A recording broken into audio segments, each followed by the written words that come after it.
Welcome back, everybody. This will be the final video in my Tikka CTR series. Last time we went over the results of the 147 grain ELDM with reloader 16, and we then loaded up 50 rounds of Hornady ELDX 123 grain, 25 rounds with reloader 26 and CCI BR2 primers, and 25 rounds with reloader 16 and Federal 210 match primers, all with Hornady brass. With the reloader 26, we loaded from 45 grains to 46.2 grains, five 5-shot groups. With the reloader 16, we loaded from 40.8 grains to 41.9 grains, also 5-round groups.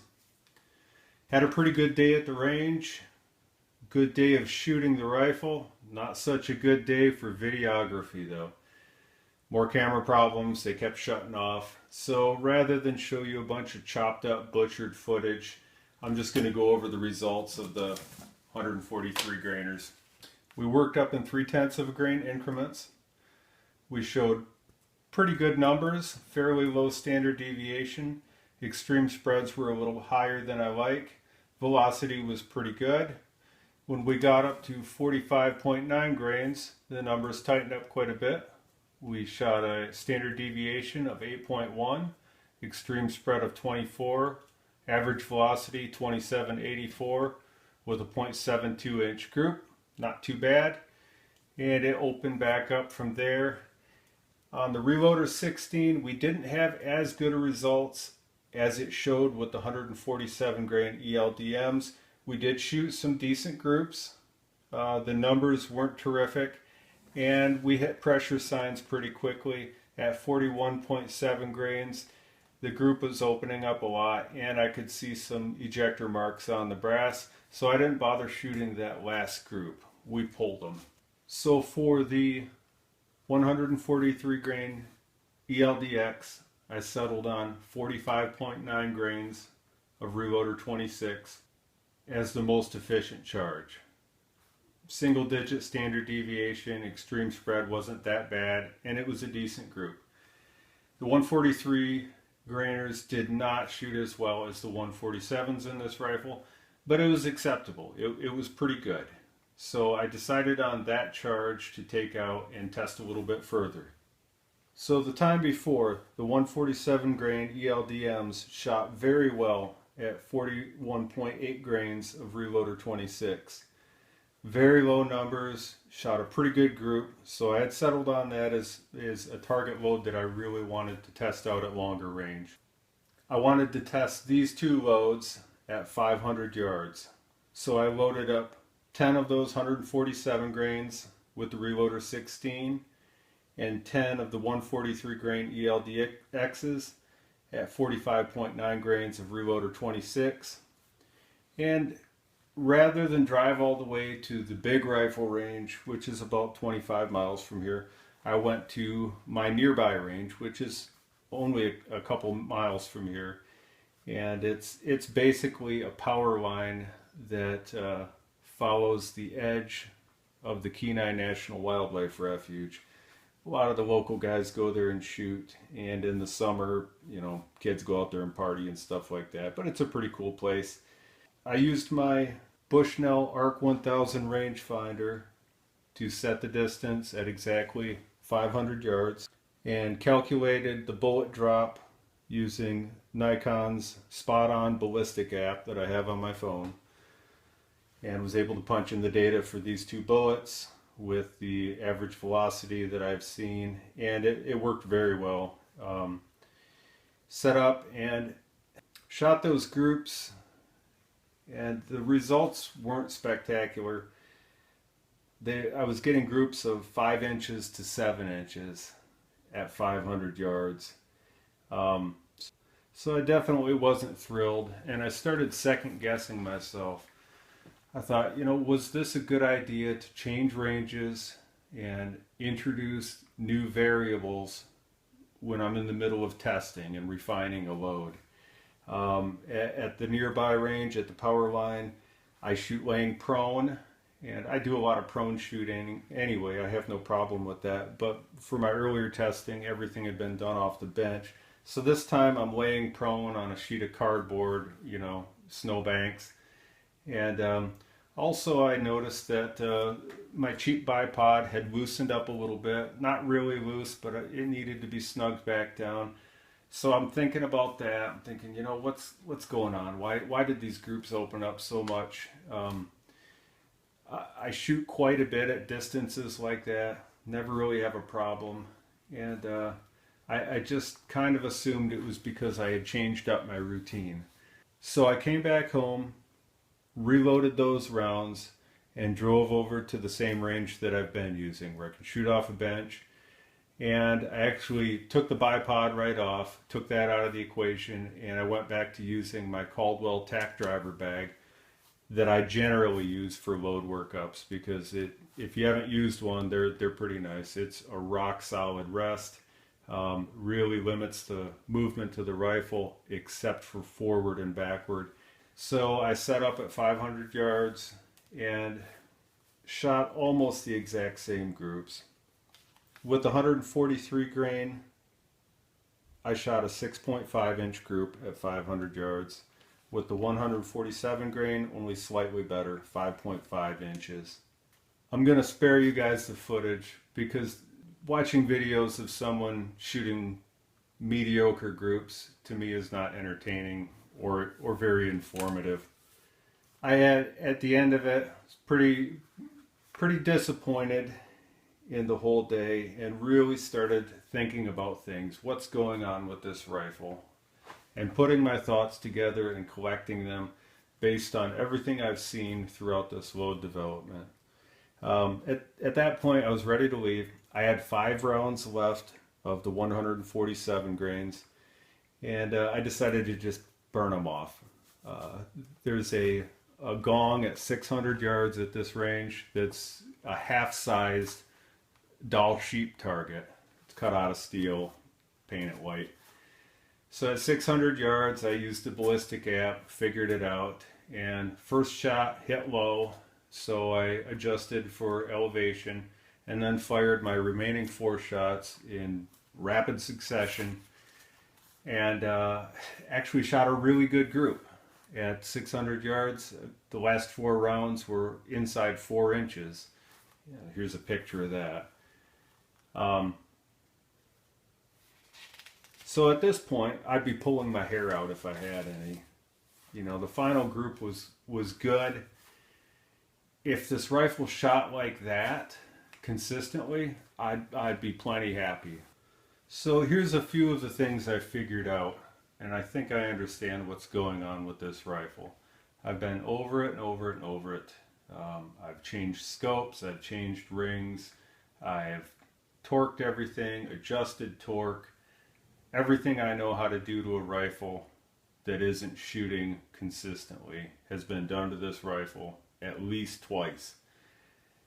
Everything's tight, everything's the way it should be. I keep going back to the barrel. I've mentioned it before, the throat is cut very long in this rifle. I can't help but think that that's not quite right. I've also noticed that it will shoot an occasional good group after the rifle has been warmed up. The cold bore shots from this rifle are very inconsistent. It can be a cold fouled bore, a cold clean bore. It doesn't seem to matter. The first shot or two, especially the first one, tend to be wild. And it's not just a point of impact change. If the cold bore shots were consistently being in a different place, I could work around that, at least in a hunting rifle where you're generally going to take one shot anyway. You just figure out where that cold bore shot is, and that's what you zero for, and that's what you work with. But on this, those cold bore shots are all over the place. After a few shots, the barrel warms up a little bit, the groups tighten up a little bit. Still nothing great, but they do tighten up. At the point where the barrel becomes quite warm and it's time to let it cool down, I then let it cool down quite a bit, and then the next group I shoot after that shoots pretty damn good. And I see this pattern going on again and again. And then, so that 5 round group will shoot good. But if I don't let it cool properly after just those 5 shots, if I shoot another 5 round group pretty quickly thereafter, that group will open up considerably. I've seen this before with barrels, usually with very lightweight barrels or with very inexpensive, crappy rifles, that it's got to be, the barrel harmonics are greatly affected by the temperature of the barrel. And this is by no means a pencil barrel rifle. It's a fairly medium to heavy profile barrel, designed maybe not for long strings of fire, but certainly for 10 rounds or so without wandering around a lot. Barrels that are properly stress relieved will shoot consistently, whether it's cold bore, warm bore. I keep coming back to the barrel on this rifle. I think it's crap. I think the barrel on this rifle is crap. And I don't say things like that lightly. Usually when someone tells me they have a rifle that's not accurate or that it's inconsistent, in my head I'm thinking it's usually the guy pulling the trigger that is inconsistent or not accurate. I hand load and shoot hundreds of rounds a month, all different cartridges, big rifles, small rifles. I shoot a lot. And if a rifle is capable of shooting very good groups, I can almost always shoot that rifle very well, especially off a bench with sandbags. The trigger is great in this rifle. There's nothing weird going on with it. And I keep coming back to the fact that it has to be the barrel. Everything else has been tested. So after shooting several hundred rounds with this rifle, getting a really good feel for it, I can tell you that I love the rifle. I love the ergonomics. The stock isn't the greatest in the world. It's injection molded plastic, but the ergonomics are great on it. It fits my hand well, good palm swell, grip's pretty vertical. I love the action, super smooth. I've gone on and on about how smooth the action is. Everything about the rifle I love. The weight, the feel, it's great. But if a rifle like this won't consistently shoot good groups, then what good is it? I have rifles that weigh a lot less, are a lot handier, and shoot much more accurately than this. It'd be fine accuracy in a medium range. You know, if you're shooting deer at 100 yards or something like that, who cares? It'd be perfect for that. But why would you shoot a target rifle? Why, I mean, what would be the point? You could shoot any rifle you want and not worry about it. To me, this rifle, a rifle like this, needs to shoot approximately half MOA consistently. Otherwise, there's no point. As far as the cartridge, 6.5 Creedmoor, the chambering, I really like it. I can't wait to work with 6.5 Creedmoor some more. You know, back in the day, I killed a whole mess of deer with a 243 Winchester. Very effective on deer. But I always thought that the 243 was a little bit light for animals like black bear, caribou. Adequate, but I think marginal. And the 6.5 Creedmoor kind of fills that gap, I think, between 243 Winchester and like a 270 or a 30-06. And I think it beats both of those as far as target shooting, at least on paper and from what I've seen. And I believe the 6.5 Creedmoor to be a nearly perfect cartridge for mid-sized game. So at this point, what are my options? In order for a rifle to join my collection and have a spot on my wall, and especially a spot in my hands when I'm out in the bush, it has to be an excellent rifle. Not just okay, it has to be excellent. This rifle is not excellent in the state it's in. I love the action. I love the rifle. I could have it rebarreled, but I mean, it's a pretty new rifle. I shouldn't have to have it rebarreled. It should shoot awesome. A lot of people do that with the Tikka actions. They immediately, they look at it as they're buying an action, and that's it. If here in Alaska, we don't have good gunsmiths all over the place, and I just hear too many bad stories about, you take this rifle to a gunsmith to have it rebarreled. He's got the rifle for 12 months. Finally finishes it, and it doesn't shoot any better than it did to begin with because, sloppy work or what have you. If it were a rifle with a barrel nut, like a Savage 110, I would swap the barrel myself. I would love to get into this end of it, gunsmithing, but I just don't have the means to right now, and not something that you jump into lightly. The other option at this point for me is to trade it in. Just cut my losses, go with a different rifle. Not the end of the world.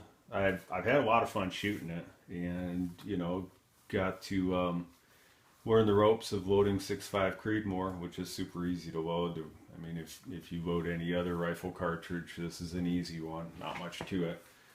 So this is going to conclude the Tikka CTR series. Next time you see me loading and shooting 6.5 Creedmoor, it will be with a different rifle. We're having a lot of fun making these videos. I hope you'll hit the subscribe button because you won't want to miss all the cool stuff that we have coming up. Thanks a lot, everybody. We'll see you next time.